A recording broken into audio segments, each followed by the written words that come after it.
Hi all, this is Nirvan Pawar and today in this video I am going to continue my discussion on practice questions related to volume and surface area। तो जानेंगे इस video में कैसे हम solve कर सकते हैं सारे के सारे questions related to all area, perimeter, volume, surface area, सारे के सारे questions just by using basic formulas जो हमने फर्स्ट वीडियो में सीखे थे।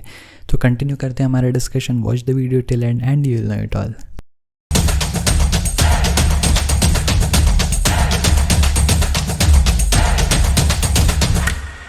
Let's get started with the part 2 of the practice problems of volume and surface area. पहले video में हम ऑलरेडी 3 क्वेश्चंस डिस्कस कर चुके हैं। क्वेश्चन नंबर 4 हमारे स्क्रीन पे है। लेट्स सी क्या पूछा हुआ है सवाल में पूछा है in a room of 15 metre length and 10 metre breadth if the sum of areas of floor and ceiling is equal to sum of areas of 4 wall, what is the volume of air contained in the room.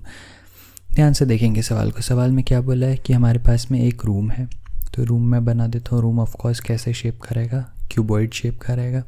इसमें length दे रखी है 15 metre, right. तो 15 metre इस room की length हो गई और इसकी ब्रेथ दे रखी है 10 मीटर की, तो 10 मीटर मेरी रूम की ब्रेथ होगी, right. Now if the sum of areas of floor and ceiling, ये इन्होंने बोला। मुझे हाइट के बारे में कुछ नहीं दिया तो मैं क्या करूँगा, हाइट को h कंसिडर कर लूँगा। क्या लिखा है, if the sum of areas of floor and ceiling is equal to sum of areas of 4 wall. तो पहले तो मैं sum of area of floor and ceiling निकाल लेता हूँ। अगर मैं फ्लोर की बात करूँ तो फ्लोर का डायमेंशन क्या है 15 × 10, राइट, 15 × 10, और सीलिंग का डायमेंशन भी 15 × 10 है, तो इसी को 2 से मल्टीप्लाई कर देता हूँ, राइट। तो मैंने क्या बोला कि ये क्या आ गया, 15 × 10 × 2 क्या हो गया, sum of areas of ceiling and floor, है ना। तो सीलिंग का भी एरिया 15 × 10, फ्लोर का भी एरिया 15 × 10, तो मैंने इसको 15 × 10 × 2 लिख दिया। And this is equal to sum of areas of 4 walls. अब 4 वॉल्स कौन कौन सी है, पहली सामने वाली वॉल। सामने वाले वॉल को देखोगे तो इसका एक डायमेंशन 15 है, दूसरा डायमेंशन h है, राइट। तो आई कैन राइट 15h। ये हो गया फ्रंट फेस का एरिया, राइट। अब मैं साइड फेस के एरिया या साइड वॉल के एरिया की बात करता हूँ, तो उसका एक डायमेंशन है 10 और दूसरा डायमेंशन है h। तो मुझे क्या मिल जाएगा, 10h, सही है। तो प्लस हो गया 10h। अब मैंने फ्रंट फेस ले लिया और साइड फेस ले लिया, है ना। फ्रंट वॉल और साइड वॉल ले ली। बैक वॉल जो है उसका एरिया फ्रंट वॉल के बराबर ही होगा, और जो दूसरी साइड वॉल है उसका एरिया भी पहली वाली साइड वॉल के बराबर होगा। तो क्या इसी चीज़ को मैं वापस 2 से मल्टीप्लाई कर सकता हूँ, राइट। सो दिस वे मैंने क्या किया, यहाँ पे राइट साइड में मेरे पास में 4 एरियाज़ का सम है, 4 वॉल्स के एरियाज़ का सम, और लेफ्ट हैंड साइड पे मेरे पास फ्लोर और सीलिंग के एरिया का सम है। इनको सॉल्व कर लेते हैं to get the value of h। 2 से 2 जो है वो हो जाएगा ख़त्म। यहाँ पे मुझे मिलेगा 150 और 15h + 10h हो जाएगा कितना, 25h। तो मुझे h की वैल्यू कितनी मिल जाएगी, 150 / 25 विच इज़ नथिंग बट 6, सही है। तो 6 मीटर क्या हो जाएगी हाइट ऑफ दिस रूम। मुझे क्या पूछा है, what is the volume of air content in the room. तो वॉल्यूम ऑफ एयर, इस रूम में हवा कितनी होगी, जितना इस पर्टिकुलर रूम का वॉल्यूम है ना। तो वॉल्यूम का फॉर्मूला क्या आता है, length into breadth into height, right, cuboid के लिए। तो लेंथ है 15, ब्रेथ है 10, हाइट है 6। क्या मिलेगा, 15 × 6। 15 × 6 करने से आपको कितना मिलेगा, 90, राइट, और 90 × 10, तो आपको वॉल्यूम कितना मिल जाएगा, 900 मीटर क्यूब। तो 900 मीटर क्यूब क्या हो जाएगा, basically the volume of air contained in this room. सही है। बड़ा आसान सा सवाल। क्या किया, सबसे पहले गिवन कंडीशन के हिसाब से मैंने इक्वेशन फॉर्म किया, वहाँ से मैंने h की वैल्यू निकाल ली।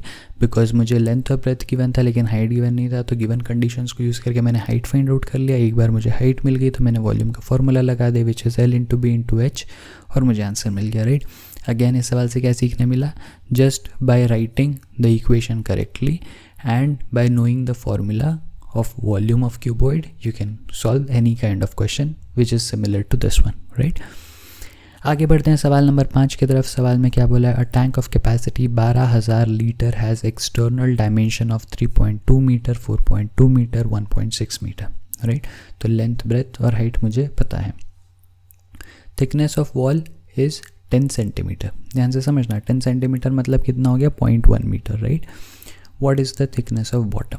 ध्यान से देखो, पहले तो मैं इसका डायग्राम बना लेता हूँ। डायग्राम में मुझे क्या दिखेगा, एक टैंक दिखेगा जो कुछ इस तरीके से रहेगा, राइट। अगेन क्यूबॉइड शेप का ही। अच्छा, इसमें बड़े ध्यान से समझना आपकी हो क्या रहा है।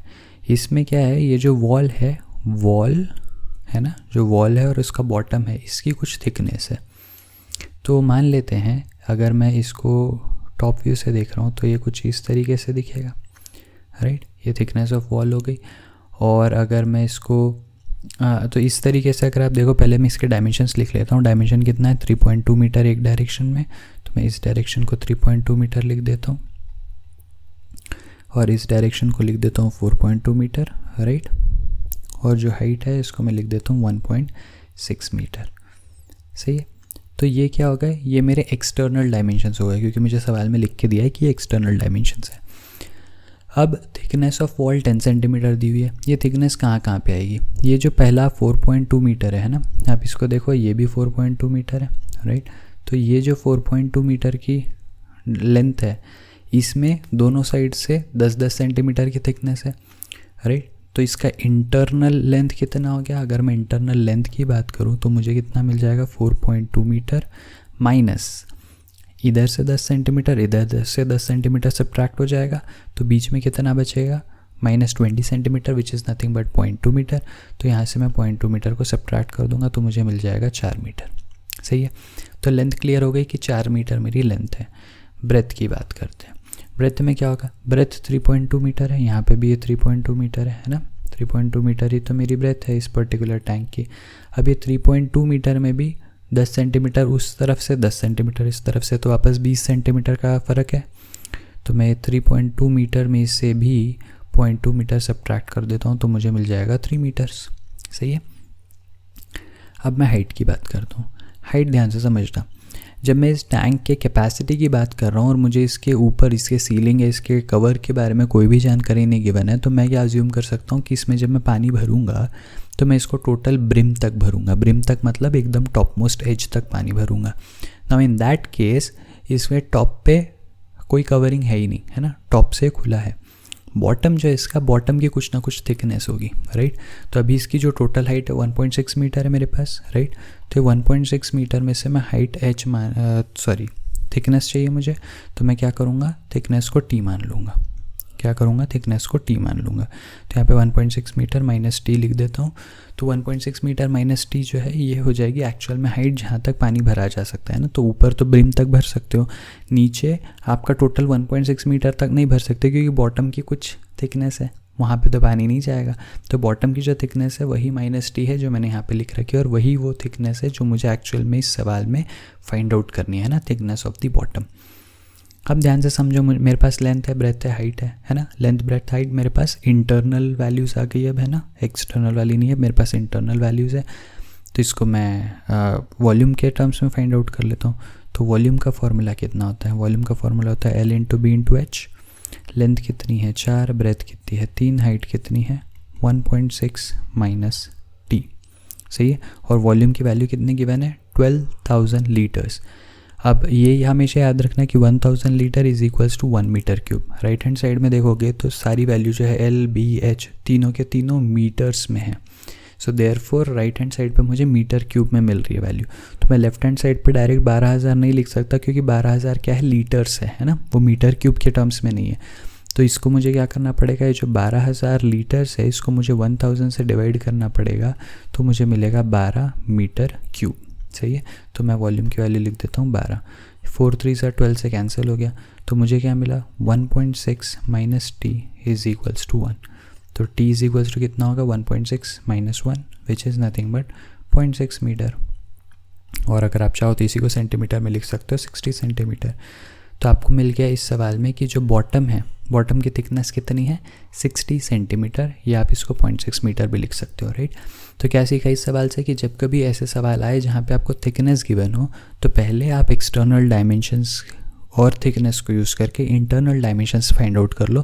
क्योंकि जब भी आप कैपेसिटी ऐसे किसी भी स्ट्रक्चर, ऐसे किसी भी टैंक की अगर आप कैपेसिटी की बात कर रहे हो, तो उसमें हमेशा आप जो क्वांटिटी भरोगे वो आप सिर्फ उसके इंटरनल डायमेंशंस में ही भर पाओगे, है ना। क्योंकि एक्सटर्नल डायमेंशन तो इंटरनल डायमेंशन में थिकनेस ऐड करके आ रही है, वो थिकनेस में आप अपना मटेरियल नहीं भर पाओगे। इसलिए कैपेसिटी हमेशा आप इंटरनल डायमेंशंस के हिसाब से ही निकालेंगे। एक्सटर्नल डायमेंशंस का यूज़ आप सिर्फ और सिर्फ इंटरनल डायमेंशन पता करने के लिए करेंगे। राइट। आप डायरेक्ट एक्सटर्नल डायमेंशंस को क्वेश्चन में या फॉर्मूला में नहीं पुटअप करेंगे। Right. Okay, so this is about capacity, and moving to the last question of this video and this particular series. By the way, before I move ahead to this last question, अगर video अभी तक पसंद आया हो, अगर ये video आपकी knowledge में थोड़ी भी वैल्यू ऐड कर रहा हो, तो वीडियो को अभी के अभी लाइक कर देना और चैनल को सब्सक्राइब कर देना. इससे मुझे भी मोटिवेशन मिलता रहेगा to continue making videos, right. Let's move ahead to this last question. इसमें मुझे क्या बोला है, there are 3 cubes of side 3 centimetre, 4 centimetre, 5 centimetre. तो मेरे पास 3 क्यूब्स है. एक क्यूब का डायमेंशन 3 सेंटीमीटर है ना, मतलब 3x3x3. दूसरे का 4x4x4, 5 तीसरे का 5x5x5, राइट. ऐसे मेरे पास 3 क्यूब्स है. इनको मैंने क्या किया, मेल्ट किया एंड रिकास्ट किया इनटू अ बिगर क्यूब. ध्यान से समझना, जब मैं 3 क्यूब्स को मेल्ट करूँगा तो क्या होगा, लेट्स से आयरन के क्यूब्स हैं. जब मैंने उनको मेल्ट किया तो क्या हुआ कि वो तीनों का वॉल्यूम जो है, उसने अपना सिर्फ शेप छोड़ा, लेकिन वॉल्यूम गया क्या, कहीं नहीं गया है ना. वॉल्यूम जो है तीनों का ऐड हो गया और अब एक लिक्विड के फॉर्म में हो गया. अब जब मैं इसको रिकास्ट करके बड़ा क्यूब बनाऊंगा तो वॉल्यूम तब भी उतना ही रहेगा जितना पहले था. तो वॉल्यूम में कोई चेंज नहीं हो रहा है. तो यहाँ पे हम law of conservation of volume लगा सकते हैं, है ना. Law of conservation of volume as in कि पहले जितना वॉल्यूम था बाद में भी उतना ही वॉल्यूम रहेगा. तो लिखते हैं क्या, volume of smaller cubes, right, will be equal to volume of bigger cube. सही है.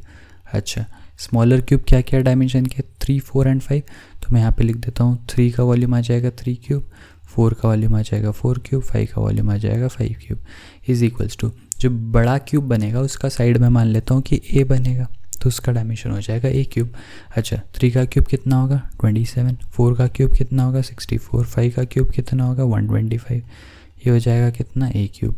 इनको ऐड कर लेते हैं, 125, 64 और 27, राइट. तो 7, 4, 11 + 5 is 16, carry 1. 3 + 6 is 9 + 2 is 11, carry 1. तो यहाँ पे मुझे मिल गया 216. तो I can write 216 is equals to a cube, which is nothing but a की वैल्यू कितनी हो जाएगी 6. क्यों 6 मिली सर, क्योंकि 6 का क्यूब भी तो 216 होता है, राइट. तो मुझे क्या पता चला इससे कि अगर मैं 3 सेंटीमीटर, 4 सेंटीमीटर और 5 सेंटीमीटर वाले छोटे छोटे क्यूब्स को मेल्ट करूं और फिर उसी मटेरियल से एक बड़ा क्यूब बना लूं, तो उस बड़े क्यूब का डायमेंशन कितना होगा 6x6x6, है ना. तो ये 6 सेंटीमीटर जो है ये हो जाएगा मेरा डायमेंशन ऑफ बिगर क्यूब. सवाल में क्या पूछा है, what is the total ratio of TSA of larger cube two that of smaller once. तो मैं क्या करूँगा, TSA of larger divided by TSA of smaller, इसकी वैल्यू फाइंड आउट कर लूँगा. सही है. अच्छा, लार्जर का टोटल सरफेस एरिया. अब छोटे केसेस में भी टोटल सरफेस एरिया क्या है, क्यूब का ही आएगा. बड़े वाले केसेस में भी टोटल सरफेस एरिया क्यूब का ही आएगा. टोटल सरफेस एरिया का फॉर्मूला याद है, टोटल सरफेस एरिया का फॉर्मूला क्या था, 6 फेसेस, हर फेस का जो एरिया है वो एरिया साइड स्क्वायर होगा, विच इज़ a². तो मैं 6a² लिखता था किसको, TSA को.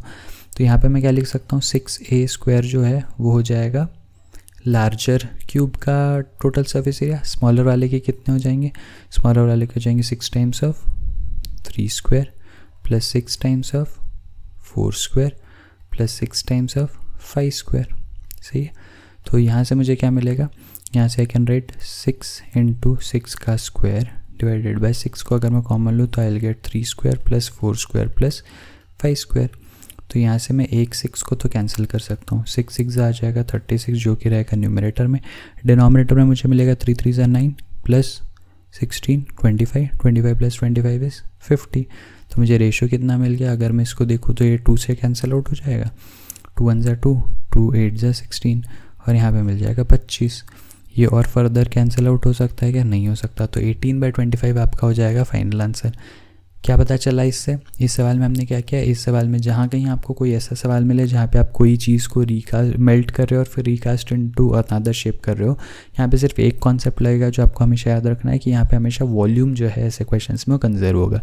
क्यों, क्योंकि आपको एक चीज़ को मेल्ट करके जो मटेरियल मिला उसी को आपने रिकास्ट किया किसी दूसरी चीज़ में, तो बेसिकली वॉल्यूम जो है वो चेंज नहीं हुआ है, वॉल्यूम जो है वो उतना का उतना ही है, राइट.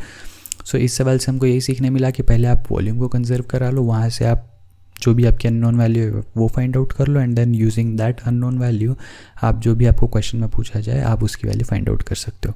सो आई होप इस वीडियो ने आपके नॉलेज में वैल्यू ऐड किया। अगर अभी तक वीडियो को लाइक नहीं किया तो वीडियो को लाइक कर देना, चैनल को सब्सक्राइब कर देना और इस वीडियो को अपने फ्रेंड्स के साथ शेयर करना मत भूलना।